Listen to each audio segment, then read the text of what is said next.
I've got a theory for a plot twist that I don't think anyone else has really picked up in the Supergirl trailer. I was rewatching the Supergirl movie trailer, for like the billionth time, as you do. But this time I noticed something new in the scene that we believe to be Argo City being saved from the destruction of Krypton.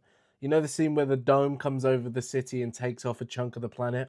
Now, I actually don't think that that is on Krypton. I think that is Argo City itself. So let me explain. As I mentioned, we see a dome going around a pretty large section of a pretty large as it is city. But a few seconds later, we see Zor-El, Kara's father, putting her into a pod, kind of like Kal-El when he left Krypton, obviously to blast her away from Argo City. Because if you play it back, watch real close, and play it at 0.5 speed playback, because that's what we do, you will actually see that there is also a dome that seems to be going around Argo as Kara is leaving. And I believe this is the same dome. It's just from a different perspective for Kara. But what was really interesting on top of this for me was there doesn't seem to be any meteorites falling from the sky onto Argo City when we're actually seeing the dome go over the city. Which is odd because in the source material, obviously that is actually what wipes out Argo. I mean, they do have the kryptonite poisoning radiation, but I don't think that would really make a city crumble, and if you watch the video, obviously, the actual towers that aren't being domed off are falling. Now, this could just be that the special effects haven't been added in yet. I mean, the movie's still got some time, so you never know. Or it could be that this isn't Argo.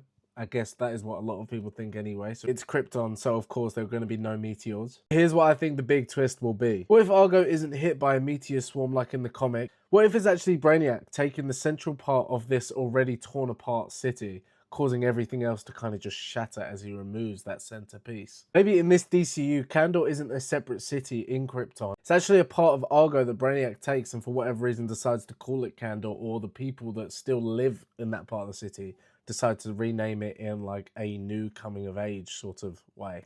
And this would be really cool because it would connect Kara directly to Man of Tomorrow, which obviously comes out next year and involves, you guessed it, Brainiac.